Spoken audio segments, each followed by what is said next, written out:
السلام علیکم ورحمۃ اللہ وبرکاتہ۔ ناظرین، امید کرتا ہوں آپ سب خیر و عافیت کے ساتھ ہوگے۔ آئیے انشاءاللہ عز و جل آج کی اس ویڈیو میں اردو کتاب جنتی زیور ہے نا، اردو کتاب جنتی زیور کا پارٹ نمبر 29، پارٹ نمبر 29 انشاءاللہ عز و جل پڑھیں گے، اور اس کا پیج نمبر ہے 85، ٹھیک ہے۔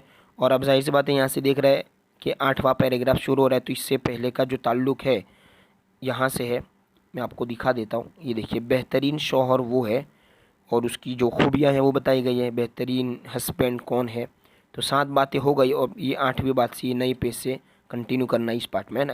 تو اس پارٹ کو مکمل طور پر دیکھیے، بہت ہی بہترین اور اہم ترین باتیں آپ کو بتائی جائے گی۔ دیکھیے 8 سے کہ بہترین شوہر کون ہے، وہ جو اپنی بیوی کی مصیبتوں، بیماریوں اور رنج و غم میں دل جوئی کرے، یعنی اس کو تسلی دے، ٹھیک ہے۔ دل جوئی کرنا یعنی اس کو دل کو ٹھیس نہ پہنچائے۔ تیمارداری یعنی بیمار کے پاس حاضر رہنا، اس کو حال چال پوچھنا، اس کو تیمارداری کہتے ہیں۔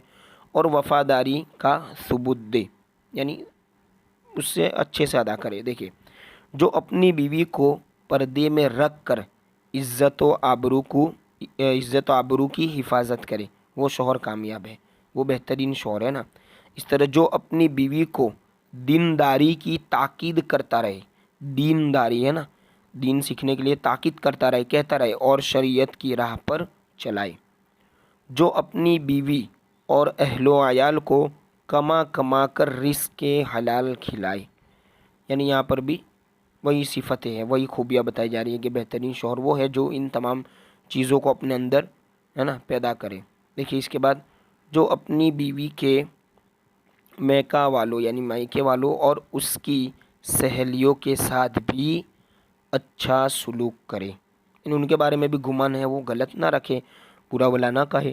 جو اپنی بیوی کو ذلت و رسوائی سے بچائے رکھے، اس طرح آگے، جو اپنی بیوی کے اخراجات میں بخیلی اور کنجوسی نہ کرے۔ وہی بخیلی کا معنی بھی آئے گا بخل، کنجوسی، یعنی کہ اتنے ہی رکھو، اتنے ہی سے کام چلاؤ، اس طرح کھول کر، دل کھول کر دے۔ اس طرح 15واں، جو اپنی بیوی پر اس طرح کنٹرول رکھے کہ وہ کسی برائی کی طرف رخ بھی نہ کر سکے، یعنی نہ جا سکے اس برائی کی طرف۔ دیکھیے آگے اس کے بعد جو پیراگراف ہے، اس پیراگراف کو بھی ہمیں یاد رکھنا ہے نا۔ اور یہ یہاں پر 15 چیزیں وہ پوری ہو گئی۔ یہاں پر بتایا جا رہا ہے کہ عورت ماں بن جانے کے بعد، دیکھیے اس سے پہلے بتایا نا عورت بیوی بننے کے بعد، ٹھیک ہے، عورت جو ہے وہ شوہر کے پاس جب آتی ہے، مطلب شادی کے بعد بیوی بن جاتی ہے تو اس کی الگ ذمہ داری ہوتی ہے۔ اب دیکھیں ماں بننے کے بعد کہ عورت جب صاحب اولاد یعنی اولاد والی اور بچوں کی ماں بن جائے تو اس پر مزید ذمہ داریوں کا بوجھ بڑھ جاتا ہے، کیونکہ شوہر اور والدین وغیرہ کے حقوق کے علاوہ بچوں کے حقوق بھی، حقوق یعنی رائٹس، کیا کیا حق ہے، عورت کے سر پر سوار ہو جاتے ہیں، جن کو ادا کرنا ہر ماں کا فرض منصبی ہے۔ جو ماں اپنے بچوں کا حق ادا نہ کرے گی، یقیناً وہ شریعت کے نزدیک بہت بڑی گناہ گار اور سماج کی نظروں میں ذلیل و خوار ٹھہرے گی۔ آگے دیکھیے، اب دیکھیے بچوں کے حقوق۔ اب بچوں کے حقوق تو ماں باپ دونوں کو ہی جاننا ضروری ہے نا۔ کچھ لوگوں کی ماں نہیں ہوتی تو باپ ہی سنبھالتے ہیں، اس طرح باپ نہیں ہوتے تو ماں سنبھالتی ہے، ٹھیک ہے۔ اور اگر آپ ابھی ماں یا باپ نہیں بنے تو پہلے ہی سے جانیے تاکہ آپ کو اور آسانی ہو آگے چل کر۔ دیکھیے آگے، ہر ماں پر لازم ہے کہ اپنے بچوں سے پیار محبت کرے اور ہر معاملے میں ان کے ساتھ ہے نا مشفقانہ برتاؤ کرے۔ مشفقانہ برتاؤ یعنی شفقت، نرمی والا برتاؤ کرے، اور ان کی دلجوئی و دل بستگی میں لگی رہے، اور ان کی پرورش اور تربیت میں پوری کوشش کرے۔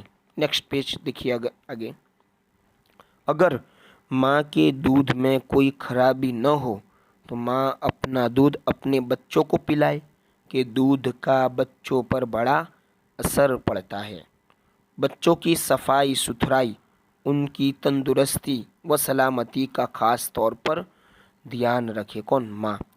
بچوں کو ہر قسم کے رنج و غم اور تکلیفوں سے بچاتی رہے۔ اسی طرح بے زبان بچے، یعنی جو بے زبان بچے اپنی ضرورت بتا نہیں سکتے، یعنی ابھی بولتے نہیں ہوئے یوں کہہ لیجئے، اس لیے ماں کا فرض ہے کہ بچوں کے اشارات کو سمجھ کر، ان کے جو اشارات اس کو سمجھ کر ان کی ضروریات کو پوری کرتی رہے۔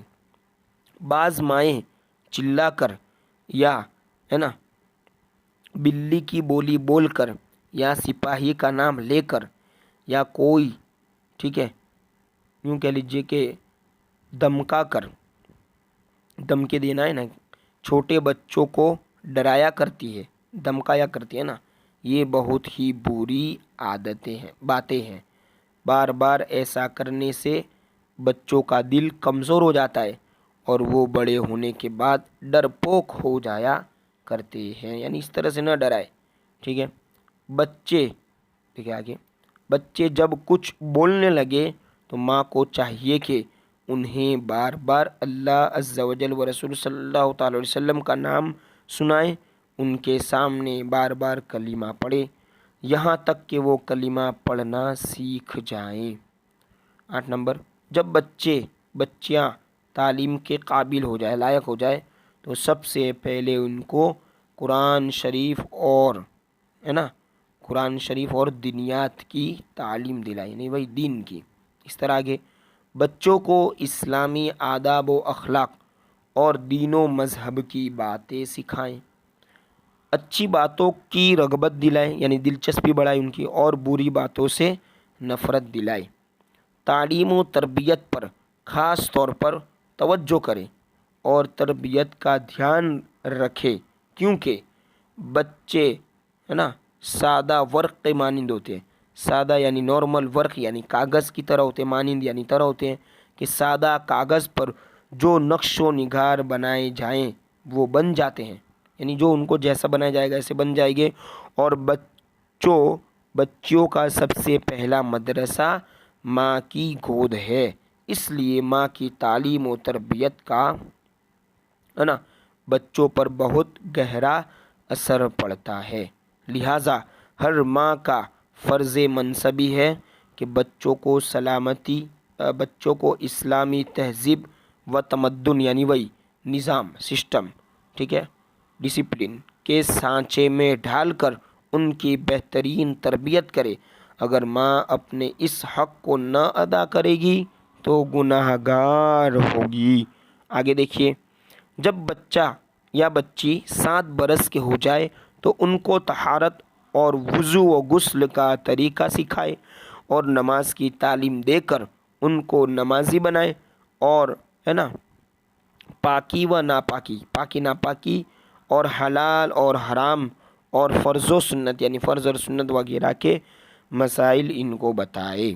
آگے دیکھیے، خراب لڑکوں اور لڑکیوں کی صحبت یعنی ان کے ساتھ ہونا، ان کے ساتھ کھیلنے سے بچوں کو روکے اور کھیل تماشوں کے دیکھنے سے، ناچ گانے، سنیما، تھیٹر ہے نا وغیرہ، ٹھیک ہے، لغویات سے، یعنی یہ جو معاملے ہوتے ہیں نا ان سے بچوں اور بچیوں کو خاص طور پر بچائے۔ دیکھیں آگے، ہر ماں باپ کا فرض ہے کہ بچوں اور بچیوں کو ہر برے کاموں سے بچائے اور ان کو اچھے کاموں کی رغبت دلائیں، تاکہ بچے اور بچیاں اسلامی آداب و اخلاق کے پابند اور ایمانداری و دینداری کے جوہر سے آراستہ ہو جائے اور صحیح معنوں میں مسلمان بن کر اسلامی زندگی بسر کرے۔ یہ بھی بچوں کا حق ہے کہ ان کی پیدائش کے 7ویں دن ماں باپ ان کا سر مڈا کر بالوں کے وزن کے برابر چاندی خیرات کرے اور بچے کا کوئی اچھا نام رکھے۔ خبردار ہرگز بچوں یا بچیوں کا کوئی برا نام نہ رکھے، یعنی اسلام میں نام کا معنی کے ساتھ نام رکھنے کا حکم ہے نا، یا نسبت والا نام رکھے۔ اس طرح جب بچہ پیدا ہو تو فوراً ہی اس کے دائیں کان میں اذان اور بائیں کان میں اقامت پڑھے، تاکہ بچہ شیطان کے خلل سے محفوظ رہے۔ اور ٹھیک ہے،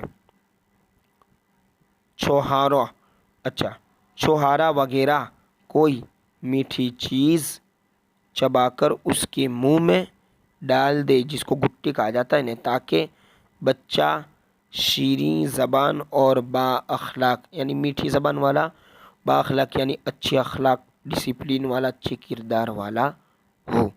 انشاءاللہ عز و جل پارٹ نمبر 30 میں یہاں سے کنٹینیو کیا جائے گا۔